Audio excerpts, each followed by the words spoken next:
Hi guys, Kickwilship Foster Ash Wig gCéadaoin Weekly episode Imirce seachtain de gCéadaoin Weekly inniu an seachtain las fihid de bhí na saona 2000 is a fiche cahar.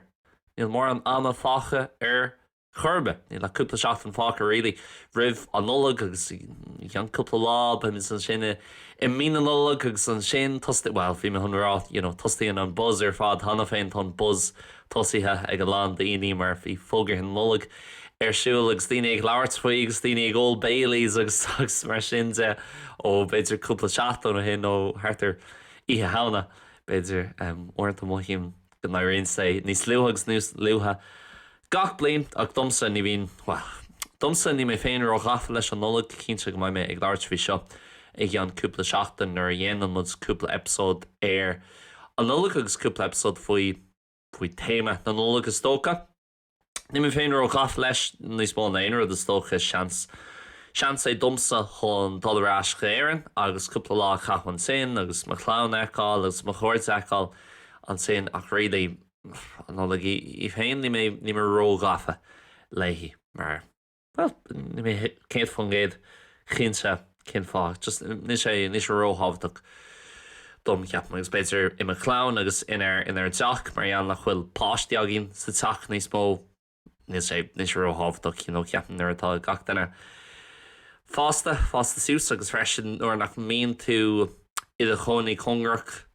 de chulcarcha freisin agus ní bhíon de chlán sínta ag bailú le chéile agus bailú le chéile ag teach le chéile agus ag téanana rudí le chéile te an ní sé ró hábhaach so domsa níos mó na aonrad seansatá chun dul arás agus mé ag tú go mór leis actually le dul arás éireann moithíonn sé nach ra mé an éireann le an fád le bhí mé an sinne mé bhíán fóver ach nus an cén fád just moithíonn sé sin cosúil le an fád agus cean glíonn sé sin isteach leis an téma ó mé géirí a labhart faoi inneo orintanta bíon téma agam I me cheann tosnaí mé labhart faoi agus an sin téim síos cúpla tangents difriúil agus chríicní mé labhart faoi rud aigen go thomláin difriúil te go ná ar gCéadaoin Weekly ní bhíon mór an plán nó mór an script nó agenda agam rih ach neo bhí mé I géirí labhart beganín faoi éire agus is tócha an caiidir bhatá agam le éire mar tá an táchan ar siúil in éireann an seachtain seo ní mé an labhart faoin táchan mar sin ceann an réalacha a bhíon agam agus bhí mé ag labhart agus ag brisú na réalacha sin is tócha le cúpla seachtain níos bhí mé ag labhart beganín faoin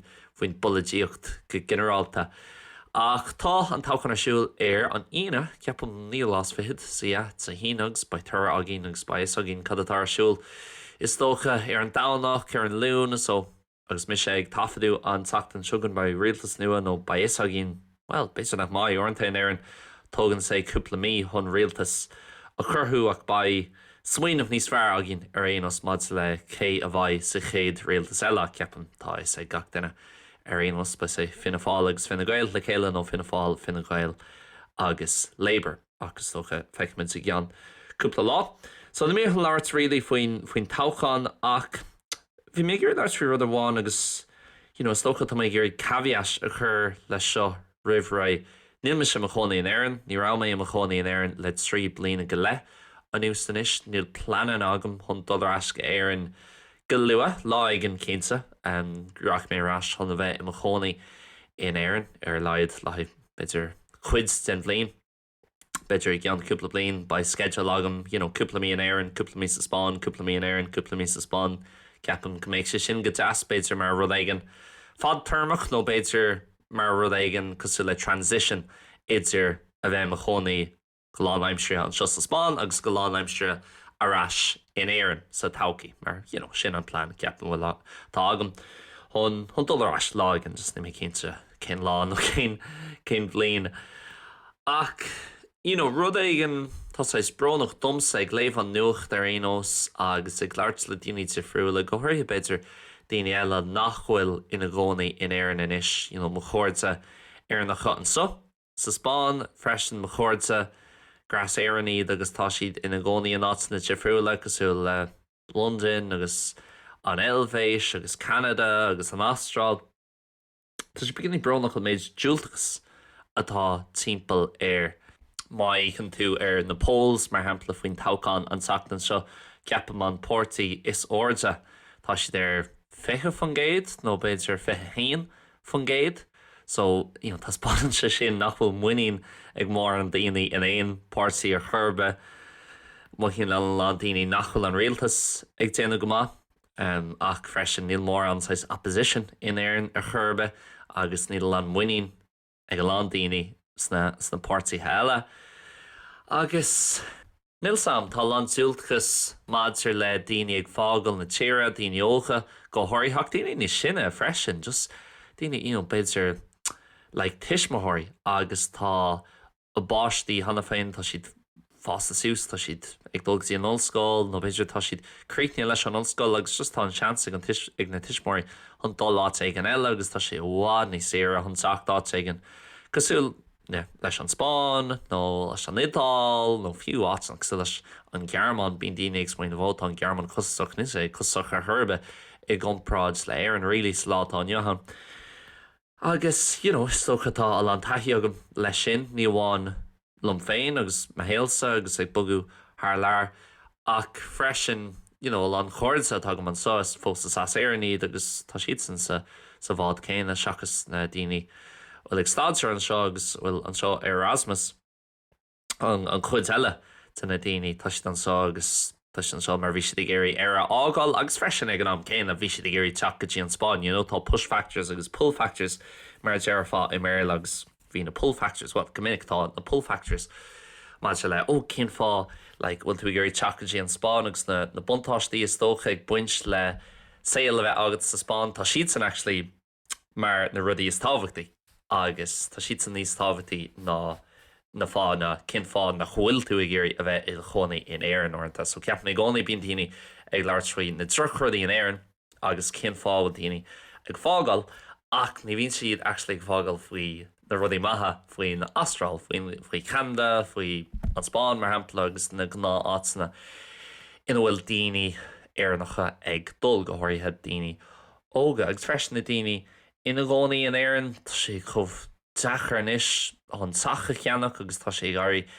níos costaí an támar fad a lá daoine in áitina agsú le bailile clia tá sé agrá nach chuil sé chomh sábhailte inis go bhfuil sé garí arís níos don séirí bhí méid leirt le cara agam an so is as bailile clia é atá sé ina chonaí an seo le cúpla bliain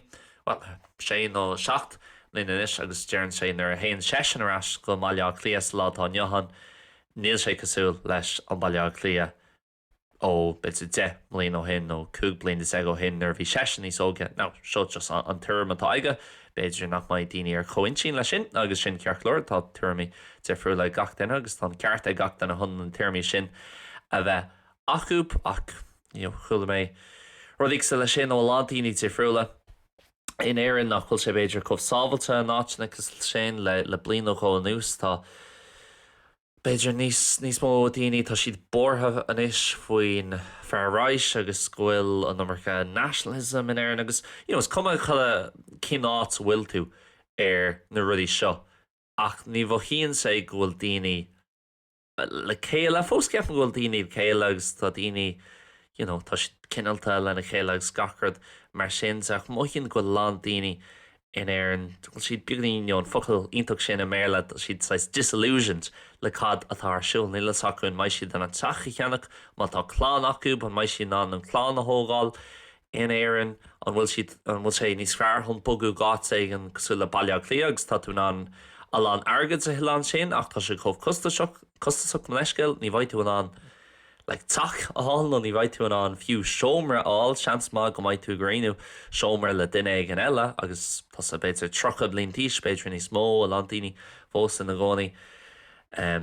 lena dismothirí rudí go generalta ag garí níos costatí agus ní bhfuine sé le agad ach cumála sin an na rudí nachhfuil an rialtas i gceannas arthú cosú le cécomh dúracha agus a bhíonn sé an tamseid an líon tá na feibhna sead hána féin má se leis an targad agus an cís agus an sin an hospidéal freisin an hospidéal ar fud na tíre agus méid scúníd sa friúla tá ann agus nachhfuil daoine an 6 treatment ceart á all go minic an istá aláin daoine bortha faoi Imirce agus an numarcha daoine teachtasteach nó cén 6 daoine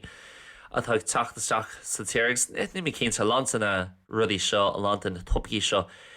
Ar lámháin ní mé cínsa cén chuí a bmhothaim fuú agus ar an lábheile níl sam an bhfuil mór an ceart agam chun labhairt faoin na rudí sin agus chun bheith smuoine faoin na rudí sin mar níl mé im chonaí an éireann níos mó. Ar nó tá tíir mé am faoi rud nó chóach tá sé deachan ar nach bhfuil mé an som mar an chuid is mód an ólas óhfuil mé féin ag fáil tá ag fáil an ólas sin ón nuacht agus orintanta bí mé gláisí seo ar an bud geile tá sé deachar nar tá ag fáil rud éigen ón nuacht cé go fear agus tá sé cé go bréige agus tá sé cin chuí a bhhíonn le daoine actually bhfuil ag foling leis an rud se cin chuí a bhhíonn siad san faoi agus freisin marall nach chuil mé an sin in éireann agus níl mé ag déalá leis na rudí seo gach lá. Níl sam bhfuil an ceart agam ra tá seo mí ceart nó ní mallam an rud seo nó is íhanlumm an rud seo. So just tá sé buní brnach domsa an féchans ar an inis agus an méid dúiltgus agus brn atá timppla na háte ceapam agus tá landíine. Mí chénta agus brnach faoi beidir cin áhfuil an tír ag dul. Ní mé chénta beidir nach bhfuil daoine an éireann actually ag mothú cos le sin mar bhís an chud is mód in éireannig a bhíon mé féin ag labhairt lo níl siad ina gcónaí in éireann tá siad ina gcónaí th lear agus beidir bhfuil siad beganín cléanta mar tá fá éigen cin fá nach bhfuil na daoine sin ina gcónaí in éireann níos agus ní bhíon mé ag labhairt réalaí le mór an daoine ar chois lomsa a bhfuil fós ina gcónaí in éireann. Agus má tatú in lá éire i ggurí fáil amach chuna satá daoine in éireann agus chafad ceapan daoine in éireann faoi cinát bhfuil an tír ag dul caiitú ceist a chur orthusan is dócha. Ach domsa mise agus mé féin i mo chonaí sa Spáin inis tá saoil óhád níos fearr agus óhád níos éasca dócha ar chlí ná mar bhéh sé dá méon arás i mo chonaí in éireann. Man tá tusa i do chonaí an aileamh mar hapla mar bhí mé féin. Rih teachtain seo chuig na Spáine, cinsa saoil a bheith chagd bhfuil ar nóid man táú gur bog amach as teach a hisismóthirí, tá cúpla rud ag buint le sin. Rud amháin, ba sé deachar an fiú seomra áil agus bairt aithne bheith ad ar chuna ag an réad tá sean deachar chun just seomra nó tacha áil ar an marga. Tá sé chum an difriúil agus ní mé géirí go maiid an polca le seo just gur nach bhfuil an Spáin go ionach tá landfeibin an seo sa Spáin freisin na rudí difriúla. Ach rud ag an ionach faoin Spáin an seo sa bhéile agus fiúnar bhí mé i mo chonaí Barcelona agus tá sa gachtainine an méid daoine ag dul go Barcelona is cé goh tuairisí agus atá Barcelona ag aireach fiú an sin. Téan tú ar idealista.com sin idealista.es ceapan sin cosú le Cadíon tanam in éireann daft.caí nó rent.caí ceapan go siad mar an rud céanna in éireann. So téan tú ar an siomhid san seo idealista tá an cuairtú le seomraí agus tithe agus orsánaí agus rudí cos le sin agus tá méid cín difriúla le fáil. Má tá mise ag géirí beidir cuairt a thuirt ar cheire nó cuaig cheomra difriúil an mórach agus dulgtíon teach agus an sin tá an landlord tá tíar na talinn in an sómar a haspáinstom agus mar sinnte tá mé an chuann nó cuaig appointments nó visits a dhéanú amach just caiith mé rifust a chur chuiiciú nó beidir go maiid an iver telefón ar an sivirlín le tá alán availability is tócha. In éireann is mar sin ar churbas ó tá sé deachar fiú seomar áil sé go ná in áisteach sula bailíoch lia agus gáilíomh nítuin an just é áil le ó visis agus cúpla duine gurí chuirt a thuirt ar an áit agus beidir bhfuil an tá airt agus fáin tú an sómar go minic just caithí aithne bhead ar chuna éigen. Nímas bín land ironically bín land daoine Spáinecha ag dul gohéann bín ag bogu gohéann chun stochan níos bargad a hiile agus just taithí a bhacu ina gcónaí thar lear ní bhainean gacrad leis an targad agus tá mé ní mé géirí go maiid an podcast le segus an seo go thomláin faoin agad mar ní sin an rud is tábhachtí sa saoil ar churbe ach tá sé tábhachtach tá sé éascan ar táú ag tuile a lá agad san rá is cum faoin agad ach nó nach bhfuil tú ag tuile mór an agad tá sé tábhata crunóid. So, arénos, an so like tá sé bhhad níos éasca dá méon ará sin éan inis bheith orm aithne a bheith agam ar chuna éigen chun seomar an nimid ag láirt faoi orsan an so agus bheith sé sin sa chostasach fós bheith mé ag really bhhad níos mó ná mar tá mé ag í chun so sa Spáin agus an sin tá sé dechar chun agad a hábhal sús chun beidir orsan a chur chís i an cúpla bliain agus iní sin chun tach a ceannach sin in stocha. An chuid is módáit na timppla na thurpa sin an rud a bhíon daoine ag déanú ar dús tar éis bugu amach as tach a dis mothirí taintí tú gá tagan beidir agus chuann siad Seomar ar chís iní sin orsan omláin ar chís dó féin nó beidir gréinú leúpla den eile agus iní sin bíon sa ceannach tach átéigenach. In éan tá sé dechar chun na céimena sin idir an dá rud a dhéanú. A lá daoine ceanta trthorcha mar hapla bhí sé sin ina gcónaí le me hismór go dtíana ar bhí sé fihocht fé ní agus an sin just ceanna sé tach. Ní ra sé riomh in átéigen ar cís nó ní ra sé riomh goíonú orsan le daoine eile agus sin an rud a bhíon ar lá daoine an déanú just fannacht le na dismóir ar fanna blianta agus an sin teach a cheannach nuirtá a lá leir acu tar éis sábháil ar fra cúpla níos mó nach cúpla bliain le 5 nó 10 mbliana really.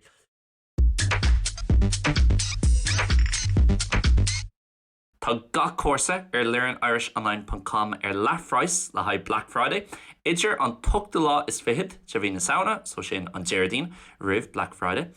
agus an dara lá mí na nullag, so sin Cyber Monday. So má tá tosa ag irí fios a chuir de chuid Gaeilge nó beidir brontas nullag a cheannach le haid duine éigen eile seo an chans ní bhaid siad chomh sir seo go Joe. Seachas beidir Black Friday i gábhéile is a fithe.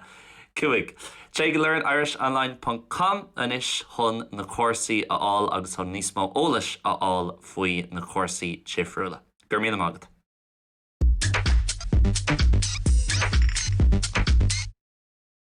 Agus an sin, bín tú féchann ar na áitna ina bhfuil tú ag fannacht agus má tá sé de chonaí an áliamh. Ok, de gáilíomh cíntaach ag sceapan, gáilíomh sin ceann na carchacha is fear an éan agus taithníon gáilíomh le lántaí tíofriúla. Ach, ag an céanna an bhéint rudaí le déanú níl sé ar chóchéim ceapan ar cosúla ásanna cosúla blach lia ach an sin tíomh mu de ar an freisin. So, ceap mé le sin tá lántaí muis freisin ag dul agus is tócha. Tá sé sin ceangailte le cad a dúirt mé níos luútha faoi push factors agus pull factors. Tá cúpla push factor in éan agus mar leirthusan bíon daoine gra ó ní mé gurí fan an seo ach níos mna an rudeile tá sé an méid rudaí atá le fáil th leir. Mis se an nát bhfuil mé féin am chonaí an éan nó ará mé féin agus bhfuil me hismóirí fós ina gcónaí an éan. Níos seach cuaig nó méid teag tíomh mu sa Cheart na Gaeilge ach man tatú gurí dul isteach go Cheart na Gaeilge ar nó ní léon metro ní léon Lewis nó cid an focail ar Lewis I beir le ní Lewis an focail speed ach tram. Léon tram an sin níl ein trein, níl ein treinacha ar churbe in áliamh seachas ar an tíbhile atá or an mór agus Cheart na Gaeilge agus an sin idir Gaeilge agus limnach Gaeilge agus blach lia ach ardíomh de Cheart na Gaeilge so áting le cholamara agus barna bort na trách na charach na forbacha átanig sa le sin níl ein trein a churbe so tá tú bra ar an mus agus muid san imimeach mar dúirs mé cúg nó méid ag 7 nó 8 kilometr ceapam ó lór na charach in áliamh nílach beidir bus óháin gach 9 nóméid beidir gach 2 uair ar clig agus go minic bíon an bus sin lán nar chuchan sé ar marráidbhaile barna I gon na Gaeilge hána féin mar eall sé teach ó chunamara ó carna le tamór cearrua tá brunam na ní bhaid an lásna seo arolalas ag go lán daoine a seachas na Galway anorex ach bíonn sé lán hána féin tá an bus plódaithe nar chuchan sé ar bhanar so níl bhfuil an siomháil is acha leir na charach má tá tú gur dul ar an rothair tá sé dechar mar tá sé seachtain éire chun bheith ar an rothair ar an móthir sin agus níl Caréil le bísaí bhí me an rá sin sa Spáis ach ní léon lán rothair ar churbe idir Bearna agus Ceann Gaeilge. Agus is áit iontach i bhar na chun bheith i chonaí, so ní mé an saoú faoi áit eile timppel na tíre thug mé fi mar hampla i ra COVID agus bhí an tá aine I mar na marall ghfuilmid ar chosáige agus rudig sa sin agus ghfuilmid chungart Ceann Gaeilge fós bhí lán rudí le déine fós nar bhí an 5k rule a gin fós bhí tún antal seacha bóch na trá bit bhfuil bóch na trá beag ní smó ná 5k bhain a ceapan go sé 5k beidir 2.2 kilometer bhain. Chosáige agus tá Barna Woods an sin agus lán rudí timppel ar an sráidbhaile ach bhí méid smaoinmh na mé gur aon áit lua ach Tá mécht tú a chonaí an áit ag na lorna tíre agus ní rá an airge agat agus ní rá chathair agat chungracht dit agus mar sinse agus ní rá bitir grá tú i chonaí a d éonar áit éigen agus ní rá mór an serviceí bosa ag dul éon áit tá sé dachar, tá sé dachar agus ag iompráid le an seo sa bhil mar hampla agus tá samgóil sa bhil bhhaid níos mó ná Gaillimh tá sé bhhaid níos mó ná Corcaigh tá sé beagnach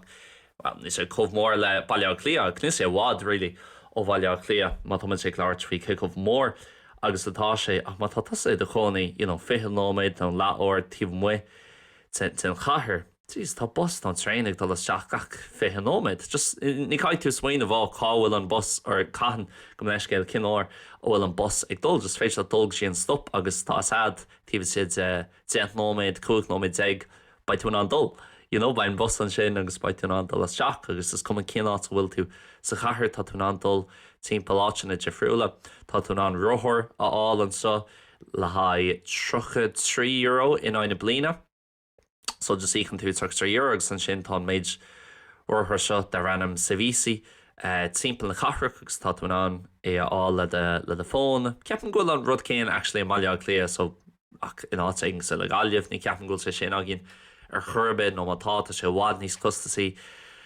agus just tá lán rudaí difriúil agus ceapan tá sin níos deachar freisin margheall ar an aimsir agus sin ceann san na rudaí bíon mise ag smaoineh faoi beidir go mai tíine ag smaoineh goil sé seo anna sa shallow chuna bheith ag leabhart faoin aimsir agus lán daoine as éar ag tatí an Spáin agus a lán daoine as sasanna go háirí ag tacht go Benidorm agus áitnig sa le sin agus nachil sa seo cénta ach tá saoil céan acu be i áiting sa le Benidorm nó bhín siad déanú rudí céan le Benidorm mar bhín siad déanú ar as sasanna just an taon difriocht nó an difriocht is mó réos sin go mbíonn an aimsir. Gus as ach déanta sin difriocht agus is mór an trú le sin ceann san na rudí nach bhfuil ahrú in ar saoil bhfuil beidir margheall ar an ahrú éráid sa táise chun ahrú níl sam ach mar hampla. Tá mé ag déanam an taftú seo ar an cúgalás fihid de bhí na saona is stocha neo in éan ba sé garí dúrcha thart ar chúgalchlog an chud is mód an áitna in éan thart ar lá nulog ceapan ghfuil sé lethir tríéis cethir in láliamh rénos agus bín actually níos luútha áit éigen ar an tíhile den tíar beidir chathairlog nó buganín éis chathair maille áthe clia. So déan sé sin difriocht nar tá tú ag gobar san ifig ó 9 beidir nó tá tú gobar Somália agus ní bhíonn tú tíomh mu faoin Green nó ní bhíon mar an Green in éan so ní bhíonn tú tíomh mu faoin éir ar churbe ar an lé agus faoin solas beidir sin an fochlas fearr chun chur air agus bin sin ad le mín saona, mín mólg, mé anar mi fiara an sin ar bhín na leihananta níos fuidse ar an tairí fós na bhíon na leimsir an bhá agus tíansa sin difriocht tá a gin goléir méid leihananta aironn tú sús agus bíon sé churbáistí agus hána féin bhí tú mothú beganíon bhí drogalairt chun rudaí a dhéanú agus an sin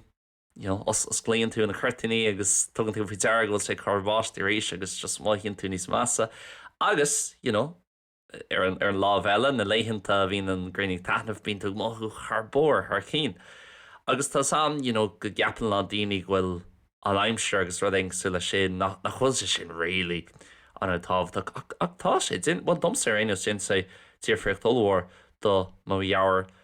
chláánsa. So This like Tigam Kid fan Gade or no mar Tommy in McConey her lair Tigam Kid fan Gade cin fá ó Dini cóhtiúltach fair agus just níl mór an sais cuairthaí nó signs gohfuil sé chun airí níos fearr, okay, beidir ba níos mátíthe beidir ag an cúpla bliain ba sin níos éasco an seomra a áil ar cís beidir nach mai an méid céine daoine gan tíd an nach fós just rudí gar níos custasaí an támar fad agus níl sé an éasco chun a lá airgid a hiile in air an beidir má tá tú ag obair i maiile clíags tá tú gobar le Google nó Facebook nó ruding sa le sin tá sé cearcalóireach tá láncóirt agamsa agus beidir rinne siad commerce nó business na ruding an chud mód sa cuairta in láiamh thuaidh siad gen UIG nó ollscoil na gáilge an tanamatá ar inis cin tanam a bhí ar na rime hisismóirí an sin sna 7 sna 8 UCG University UCG na bliantóhin so tá lán anchad ar friúla ige i ri na blianta ach lan sa chuirte trééis an orteistíanú thuaidh siad go áit an cosúil le NUIG rinne siad commerce nó marketing, sales, business ruding sa le sin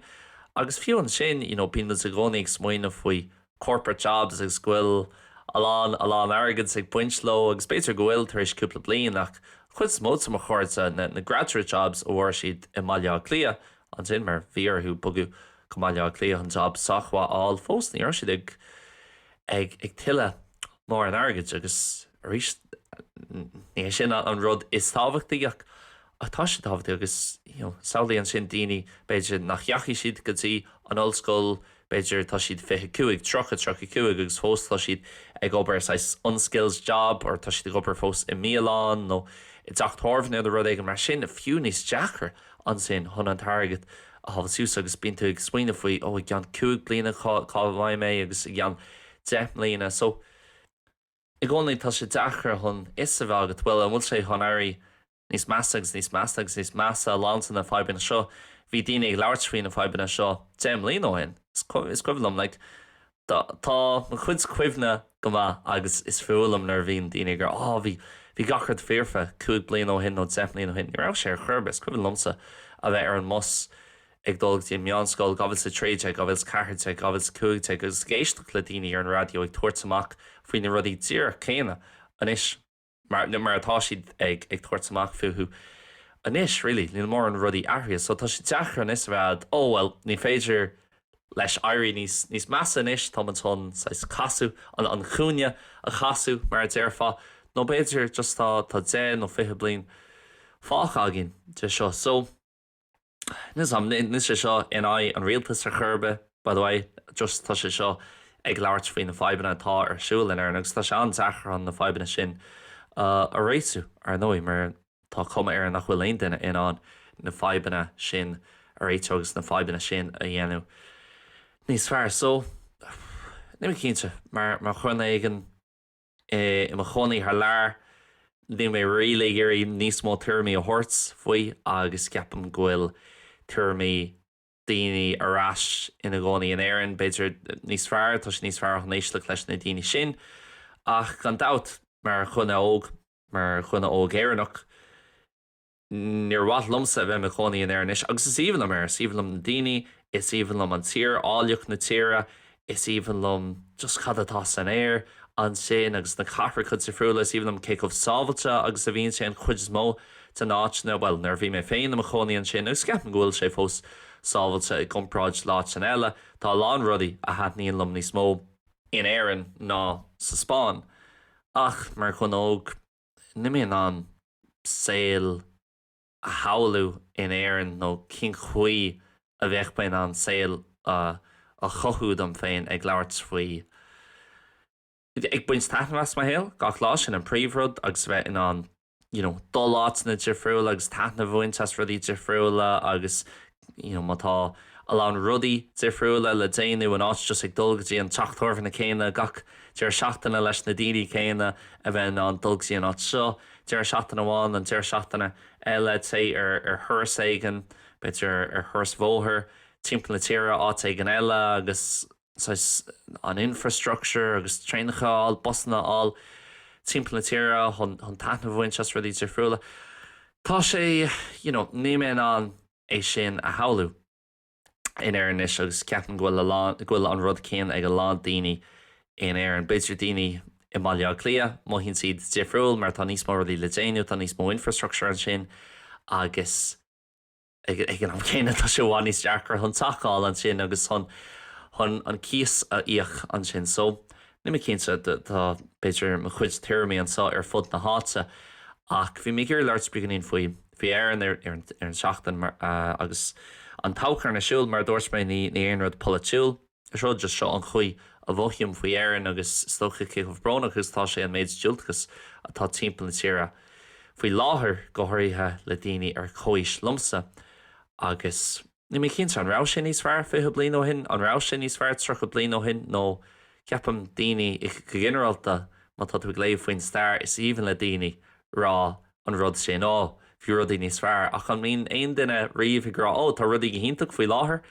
an bhfuil mis just i gcónaí ag féchans ar rudí 10 blian ó hin 5 blian ó hin ag rá ó bhí sin níos fearr an sin agus níos go man seo ceapan go se an ééis go tháinig sin dhéanú agus go minic níl an ceart ag daine agus orintanta tá sé sin don séireach freisin bín tú ag féchans ar lán rudí a thla le blianta nús go le Brexit agus bhí sé céad fan géad crothaithe is dócha ar an smaoinemh seo faoi bhí an tíar bhád níos fearr fithe trocha chearcha chuige blian ó hin agus níos sé comh an éis agus nimimi cinnte faoi sin ceapan go sé an ééis go sin na dhéanamh agus tá nostalgia orintanta níl nostalgia anna solir so níos am anrá sé ri níos fearr rih seo beidir bhí sé níos éasca chun seacha cheannach tar brona mar ghfuil mé gcónaí ag tuairt an sampla céine rééis réiseach ar nó sin rud fíorhabhaach le haid a lán daoine le haid na chatainna in éan ach beidir mar hampla bhí sé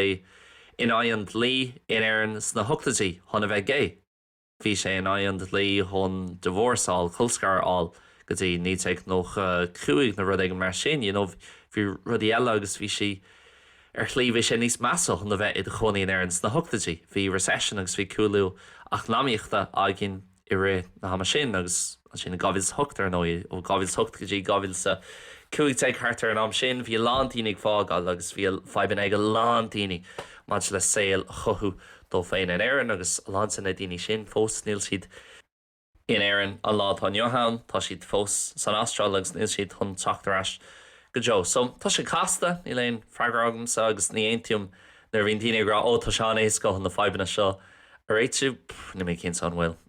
ceapan ghfuil lá daoine ag téanú an níhil in Ireland in éan chun na febanna seo a réitú agus chun rudaí a dhéanaan níos fearr ach le fá nó fá eile chúis nó chúis eile níos ag obair agus tá sé fíorheachar le haid den éigen má í sigus ní mé grágrá sé éasca le haid ma hismóthaí mar hampla mar tá aon níos le ibre a dhéanú ceapam an his ná ar dismóthaí bhí ar dismóthaí ag obair 24/7 chun just go ná sé le crothú dó féin agus chun bheith an bí a chur ar an mar agus chuilerad mar sinnte so Níimi cinnte in freigrám faoi héonrad agus ní mérá ó bheith sé níos fearsa le seo nó níos fearsa le sin ach an taonrad gur fééis lomsará tuigem céad fan géad cin fáháin siúltachas sin in éan faoi láthair. Ceapan go sin a lá áte actually timppla an town agus beidir ghfuil muid ag léomh an American sin nuacht mar rééis bhí mis muid le haid caé ar mád sin bhí mé leir leis an nad ag gobar an sin tar sé sin bhí méid siúil timppla na charthach ag éis le cliceol agus bhí cuma sásta ar gach duine so beidir orintanta ceapan mud go rudí go donna mar ar an nuacht agus mar go míon mud ag creidimh na rudí tar friúla seo a bhíon mud ag léomh agus a bhíon mud ag féchan tarthú ach beidir sa fíorhéil actually agus bhí méid leirtrí seo cúpla seachtain ó hin. Na raibhíonn tú sús ar mád sin agus bíonn tú ag leirta le daoine tar friúla sa fíorhéil agus bíonn tú ag tíú ar de phobal hain agus na daoine timplairt beidir nach bhfuil rudí chomh donna sin in áire ach tá sé casta scuma cad th lóí in éan ar an ine fósa ceann cúpla blion ba sé sila seo beidir ba sé beganí níos fearr beganí níos measa ach fós a lá na febanna táí níis ba na febanna sin fós an beidir ní bhaid siad có mór beidir ní bhaid siad có beag beidir ba siad níos mó an sin ach tá sé deachar gan dáis más den óchu in éan níos chun an saoil chothú saoil deasa chothú is féin saoil nar atá alán rudí le déanamh agat agus is féidir leat de héal a bheith agat mar táhaid agus mar tá tú ag géirí agus ceapam méile sin tá lán daoine ag teacht Thar lear agus tá lán daoine ag géirí sé le chothú dó féin agus sé le churthú dó féin an seo sa Spáin nó tá bhhaidín spá daoine ag dul sin Astráil agus Canada agus tuigim céad fungéad cin fásil Tású agam agus muid ag an géad oltáchan eile I 2029 2028 thar am sin baim ag leabhart faoi céchmh má agus tá rudaí agus rudaí ag airí níos fearr in éireann. Sin é, Guys míle buchas as a bheith géisteach asúlan le chrá se seo ro heavy. Caim mé rís le cúpla seach den nús bíon le gach episód a mína saona tá sé bhígadí níos dáire nus sam cin fá stoch leán rudí de friúil ar siúil maidir leis an bolíocht agus éireantas na tilseán seo sa Spáin freisin so orintanta bíon rudí cosúla sin ag tarlú ach ba ceartún chuineál dearfach agus tána bhaint as an saoil I gcónaí. Gur míle maigí as a bheith géisteacht, slán agus beannacht.